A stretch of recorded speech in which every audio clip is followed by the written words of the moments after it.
Mukunda Silks grand opening on 23rd November at Dilshuk Nagar. 1400 rupees sarees, 111 rupees fancy pattu sarees, me santam.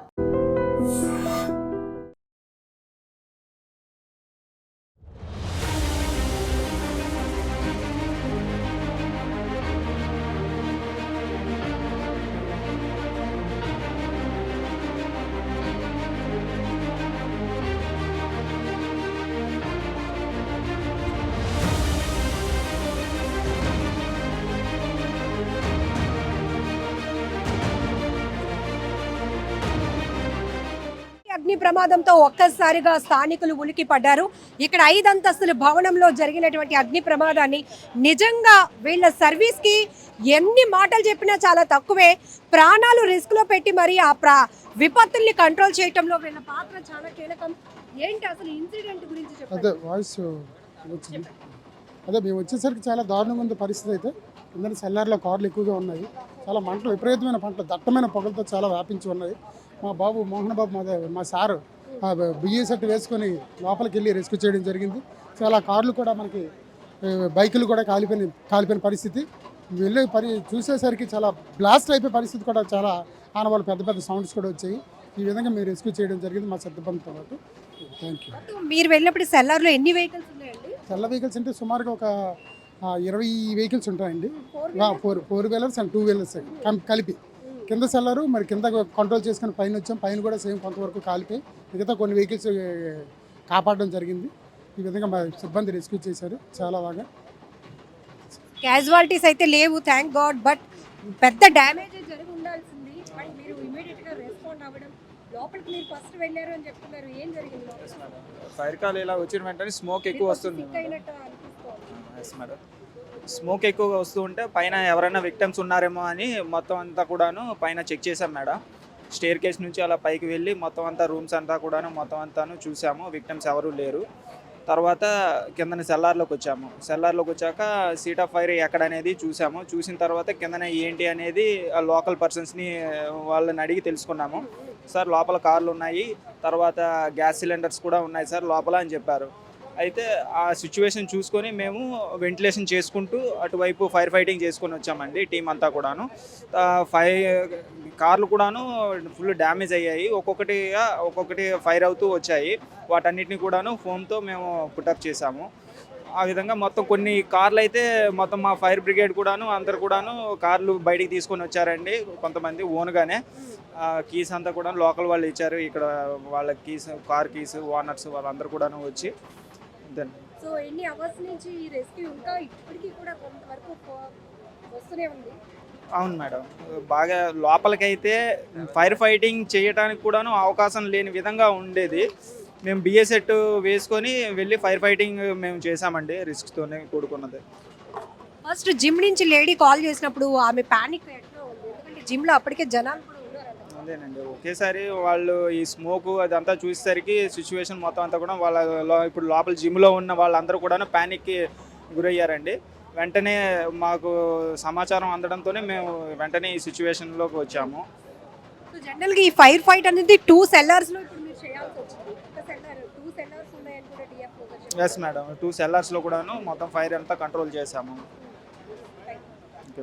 Really మనం ఎన్ని మాటలు చెప్పినా తక్కువే. విపత్తులు జరిగినప్పుడు, భారీ అగ్ని ప్రమాదాలు జరిగినప్పుడు ఈ వారియర్స్ వాళ్ళ సర్వీస్ ఎలా ఉంటుంది అంటే కనుక చూడటానికే వణుకు పుడుతుంది. ఎందుకంటే అంత ఎత్తున ఎగసిపడుతున్న అగ్ని కేలల ముందు వెళ్ళాలంటేనే మనం జనరల్గా భయపడిపోతాం. అఫ్కోర్స్ అది వాళ్ళ డ్యూటీ అయినప్పటికీ కూడా ప్రాణాలు తెగించి ఎలాంటి ప్రాణ నష్టం జరగకూడదు, ఎక్కువ శాతం ఆస్తి నష్టం జరగకూడదు అని ఒకే ఒక థీమ్తో, ఒకే ఒక కాన్సెప్ట్తో సో వారందరూ కూడా యుద్ధ ప్రాతిపదికన చేసినటువంటి సర్వీస్ వల్ల ఈరోజు విశాఖలో పెద్ద ప్రమాదమే తప్పిందని చెప్పొచ్చు.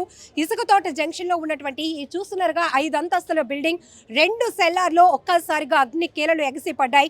హుటాహుటిన చేరుకున్నటువంటి ఈ ఫైర్ సిబ్బంది మొత్తం 10 ఫైర్ ఇంజన్లతో పాటు ఇక్కడికి చేరుకొని పూర్తిగా మంటలను అయితే అదుపు చేశారు. కానీ ఎగసి పడుతున్న ఈ దట్టమైన పొగ మంచు చూసి జనాలు కూడా వేలాదిగా ఇక్కడికి తరలి వచ్చారు. ఎందుకంటే ఇంత పెద్ద ప్రమాదం సిటీ నడిబొడ్డున జరుగుతుందంటే ఏం జరుగుంటుంది, ఎంత నష్టం జరిగిపోయి ఉంటుంది అని ప్రతి ఒక్కరు ప్యానిక్కి గురయ్యారు. సో డిఎఫ్ఓ ఏడిఎఫ్ఓ గారు వరప్రసాద్ గారు ఆధ్వర్యంలో ఈ టీం అంతా కూడా గంటల పాటు శ్రమించి పూర్తిగా ఈ అగ్ని ప్రమాదాన్ని అదుపులోనికి తీసుకొచ్చారు. సార్తో ఒకసారి మాట్లాడదాం, ఎంతమంది టీం పార్టిసిపేట్ చేశారు. Sir really great job sir, ఎందుకంటే మేము చూసాం దగ్గరుండి, ఐ విట్నెస్ మేమే. ఎందుకంటే చాలామంది సిక్ అయినప్పటికీ కూడా ముందు ప్రమాదాన్ని అదుపులోనికి తేవాలి అనేది మీ కాన్సెప్ట్. ఏం జరిగింది అసలు? థ్యాంక్ యూ అమ్మా, thank you for your compliments. యాక్చువల్గా 7 o'clockకి మాకు కాల్ వచ్చిందమ్మా. ఫైర్ కాల్ వచ్చిన తర్వాత నాకేంటంటే ఒక లేడీ ఫోన్ చేశారు. జిమ్లో మేము ఒక ఇంచుమించు 20 to 25 మంది వరకు చిక్కిపోయి ఉన్నామండి, ప్రాణభయంగా ఉంది, ఊపిరి ఆడట్లేదని చెప్పడం జరిగింది. సో మేము వెహికల్ టర్న్అవుట్ ఇచ్చేస్తూ నేను ఆవిడకి సలహా ఇవ్వడం జరిగింది. మీరు ఇమీడియట్గా మీ దగ్గర ఉన్న జిమ్లో ఉన్న ఎక్విప్మెంట్, మీ డంబల్స్ అవి ఉంటాయి కదమ్మా, వాటితో మీరు ఆ గ్లాస్ బ్రేక్ చేసుకోమన్నా. సో దట్ ఏమవుతుందంటే మనకి ఈ ఉన్న స్మోక్ అంతాను బయటికి వెళ్తుంది. సో ఈ పని వాళ్ళు చేస్తూ ఉన్నారు. ఈ లోపల మా వాళ్ళు వచ్చిన తర్వాత మా మోహన్ ఇంకా సఫీ ఈ మొత్తం బిఎస్ఎఫ్ టీం అంతాను లోపలికి వెళ్ళి హెడ్ కౌంట్ చేసుకుంటూ మొత్తం మిగిలిన వాళ్ళందరినీ తీసుకురావడం జరిగింది. సేమ్ ప్యారలల్గా ఫైర్ ఫైటింగ్ కూడా చేస్తూ ఉన్నాం అన్నమాట.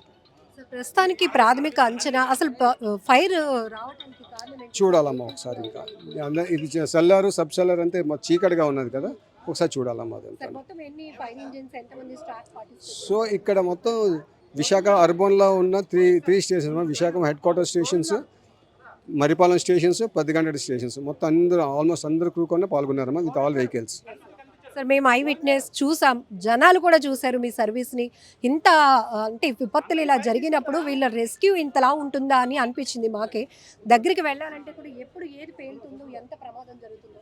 సిలిండర్లు కూడా ఉన్నాయంట కదా అందరూ, ఎందుకంటే వాచ్మెన్స్ ఉన్నారు. ఏం చెప్తారు అసలు మీ స్టాఫ్ గురించి కూడా? సార్ మేడం, మా డిఎఫ్ఓ గారి ఆధ్వర్యంలో మొత్తం అందరూ చూసారు కదా, ఇంకా నేను చెప్పేది ఏముంది. మీరే చూసారు సార్ ఫైర్ ఫైటర్స్ అంటే ఎట్లా ఉంటాం అనేది. Thank you madam. Sir commercial aspect బిల్డింగ్స్లో ఎట్లాంటి ఫైర్ మెజర్మెంట్స్ కానీ ఎలాంటి సజెషన్స్ ఇస్తారు చెప్పండి సార్? చూసాం కదా ఇప్పుడు ఒకసారి మీకు ఇవంతా మల్టీ ఆక్యుపెన్సీ బిల్డింగ్స్ ఇవన్నీ, అంటే డిఫరెంట్ ఆక్యుపెన్సీస్ ఉన్నాయి. కింద జాస్పర్ షోరూమ్ ఉంది, పైన రూమ్స్ ఉన్నాయి, ఆ పైన నుంచి మనకి జిమ్ ఉంది, షాపింగ్స్ ఉన్నాయి, అన్ని డిఫరెంట్ ప్రెమిసెస్ మేడం. ఇవన్నీ యాక్చువల్లీ దే షుడ్ అబ్టెండ్, అంటే ఫైర్ ఎక్విప్మెంట్ మొత్తం ఇలాంటి ఆక్యుపెన్సీస్కి 2016 ప్రకారం ఎన్బిసి ప్రకారం ఎక్విప్మెంట్ పెట్టుకోవాలండి. ప్లస్ ఎక్విప్మెంట్ పెట్టుకొని ఇవన్నీ కానీ యాక్టివేట్ అయ్యి ఉంటే ఇంతవరకు వచ్చేది కాదు కదా. సో ఇమీడియట్గా మీరు వాళ్ళకి కూడా ఫోన్లో డైరెక్ట్ చేసే అవకాశం కూడా ఉంటుంది కదా సార్? అవునమ్మా, థ్యాంక్ యూ. సో ఇది మొత్తానికైతే ప్రమాదం పూర్తిగా అదుపులోనికి వచ్చింది. అగ్ని కేలలు పూర్తిగా అదుపులోనికి రావడంతో అంతా కూడా ఊపిరి పీల్చుకున్నటువంటి ఘటన. సో ఏది ఏమైనా విశాఖ ఫైర్ సిబ్బంది చేసినటువంటి సర్వీస్కి మాత్రం రియల్లీ హ్యాట్స్ ఆఫ్ చెప్పాల్సింది. మాకు యాక్చువల్గా జిమ్లోంచి ఒక లేడీ మాకు ఫోన్ చేశారు, మేము ప్రాణాపాయ స్థితిలో ఉన్నాము, జిమ్లో ఇంచుమించు 25 మంది వరకు లాక్ అయిపోయి ఉన్నాము, మొత్తం ఫోన్ మొత్తం స్మోక్తో నిండి ఉంది, మమ్మల్ని రక్షించండి అని. ఈ లోపల ఏంటంటే మా వెహికల్స్ మేము టర్న్అవుట్ చేస్తూ, పైగా వాళ్ళకి మేము ఇన్స్ట్రక్షన్ ఇచ్చానంటే మీరు ఇమీడియట్గా మీ జిమ్లో ఉన్న డంబల్స్ ఉంటాయి కదా, డంబల్స్తోని మీరు గ్లాసెస్ బ్రేక్ చేయండి ఫస్ట్ వాళ్ళకి చెప్పడం జరిగింది. ఈ లోపల వాళ్ళు ఆ పని చేస్తూ ఉన్నారు. ఈ లోపల మా వెహికల్స్తో మేము అటెండ్ అయిపోయిన తర్వాత మా బిఎస్ఎట్లతో 2 మెన్ని లోపల పంపించి మొత్తం హెడ్ కౌంట్ చేసుకున్నామండి. ఆల్ ఇంచుమించి మొత్తం అంత లైఫ్ అంతా జాగ్రత్తగా అందరికీ దించిన తర్వాత ఈ స్టార్టెడ్ ప్యారలల్లీ. ఇది ఒకవైపు అవుతుంది, నెక్స్ట్ ఏంటంటే ఫైర్ ఫైటింగ్ ఒక అవుతుంది. Okay, thank you. పానిక్ అవ్వడానికి ఈవీ వెహికల్స్ ఉన్నాయి, అవేమైనా? సో అంటే ఇప్పుడు మనం యాజమాన్యంతో చూడాలమ్మా అవి ఏ వెహికల్స్ అనేది. ఆల్రెడీ బండ్ స్టేజ్లో ఉన్నాయి కదా, లోపల కూడా చీకటిగా ఉంది అంతాను. Thank you. నమస్కారం అండి.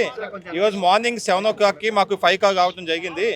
ఇది ఏ టైంలో తగ్గింది, డెన్స్ స్మోక్ వస్తుందని చెప్పేసి మాకు కాల్ రావడం జరిగింది. ఇమీడియట్గా విశాఖపట్నం ఫైర్ స్టేషన్ నుంచి ఒక వెహికల్ని డిప్లాయ్ చేయడం జరిగింది. ఇది అయిపోయిన తర్వాత నేను తీవ్రత పరిస్థితిని చూసి ఇంకో 2 వెహికల్స్ మగిపాలెం నుంచి విశాఖపట్నం నుంచి టర్న్ చేయడం జరిగింది.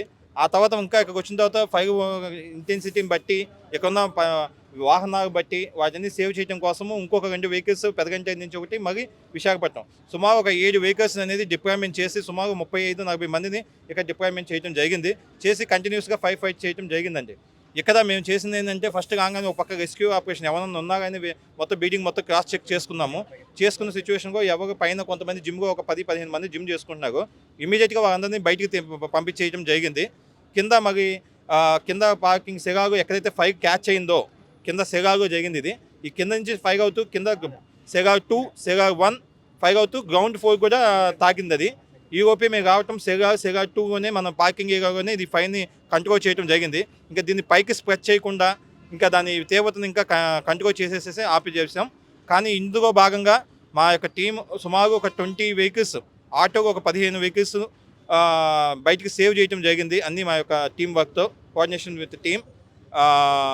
ఇంకా ప్రాథమిక నిర్ధారణగా వచ్చేసరికి మేము ఇంకా వెరిఫై చేయాలండి. షార్ట్ సర్క్యూట్ అయిందా, కింద ఇంకేమన్నా స్క్రాప్, కింద ఎలక్ట్రికల్ స్పేర్ పార్ట్స్ ఇవన్నీ డంప్ చేసి పెట్టుకున్నారండి. దీనివల్ల మనకి ఫైర్ అనేది ఎలక్ట్రికల్ షార్ట్ సర్క్యూట్ చేయడం ఇంకా ఇది తీవ్రమైంది. డెన్స్ స్మోక్ రావడానికి కారణం ఏంటంటే ఈ కారుకి సంబంధించిన ఎక్విప్మెంట్స్, దానికి సంబంధించిన seat covers, spare parts, scrap, waste డబ్బాలు పెట్టి కూడా కింద పెట్టడం జరిగింది. చుట్టూ పరిస్థితి కూడా అంత హైజీన్గా లేవు, అంత డంప్ చేసి పెట్టేశారు ఈ బిల్డింగ్కి. అది పరిస్థితి అండి. సెగా 2గా వచ్చే అవకాశం ఉందండి. అక్కడే డంప్ చేసి ఉంది. ఇది ఇక్కడ ఏంటంటే దాని నుంచి పైకి స్ప్రెడ్ అవ్వడం జరిగింది. As of now EV vehicles అయితే వరప్రసాద్ ఈవీ వెహికల్స్ యాజమాన్యంతో మాట్లాడారు సార్. మేము సేవ్ చేసిన అన్ని డ్యామేజ్ అయితే ఏం లేదండి. ఒక్క వెహికల్ మాత్రం క్యాచ్ అయింది, అది కూడా మేము కంట్రోల్ చేస్తాం. బట్ అది ఇదైపోతుంది. బట్ ఎలక్ట్రికల్ వైస్ అయితే ఏం లేదు, ఎలక్ట్రికల్ వెహికల్స్ అయితే కాదండి.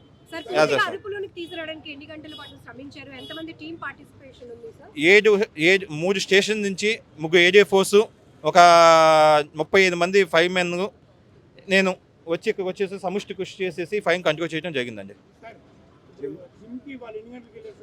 జిమ్ అనేది నార్మల్గా 5 to స్టార్ట్ అవుతుందండి. మనకు అది జిమ్ పైన కదండి. నో 5 కింద నుంచే వచ్చిందండి. ఎందుకంటే 5 కింద నుంచి వస్తాయి కాబట్టి జిమ్ నుంచి చూస్తే పైకే కదా 5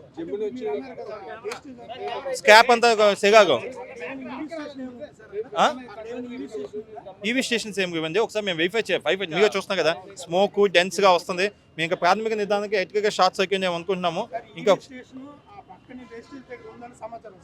సమాచారం తెలియదండి. మేము ప్రాథమిక నిర్ధారణ చేసినా మీకు పూర్తి వివరాలు ఇస్తామండి. ఏమన్నా ఒక వేగం ఉంటే మేము ఒకసారి నిర్ధారించుకున్న తర్వాత మీకు దృష్టికి తీసుకొస్తాం.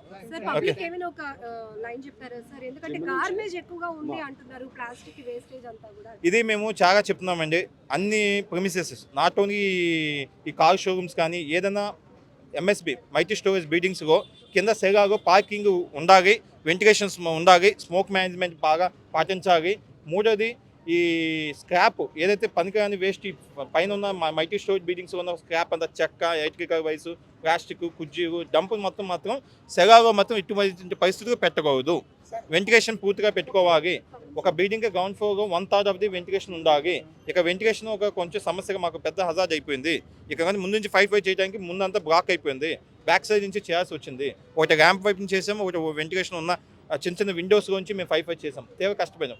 అది కనుక లేకపోతే వెంటిలేషన్ ఉంటే ఇంకా ఈజీగా అయిపోయేది.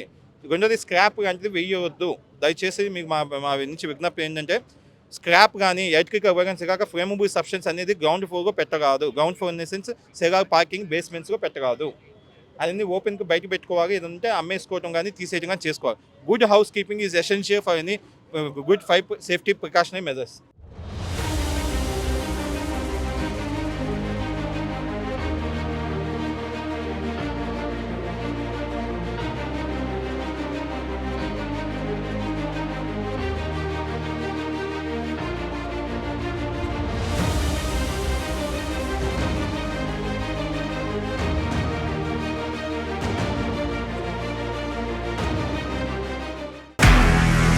నిజంగా ప్రస్తుతం ఉన్నటువంటి సమాజం దేనికి ప్రయారిటీ ఇస్తుంది? ఆర్థిక సంబంధాల చుట్టూ మాత్రమే తిరుగుతోంది. మళ్ళీ ఎన్నికలంగానే చాలా విరక్తి కలుగుతున్నాం. మంచి అనిపిస్తుంది కదా, లేడీస్ కూడా ఛాలెంజింగ్ జాబ్స్ చేసినప్పుడు చాలా బాగుంటది. ట్రాఫిక్ అసిస్టెంట్స్ గా నియమించిన ట్రాన్స్జెండర్స్ అందరితో సాల్యూట్ చేయించుకుంటున్నారు. ఫుడ్ డెలివరీ ఇవ్వటానికి వెళ్ళినటువంటి డెలివరీ బాయ్ అనిల్ పై కళ్ళ ముందు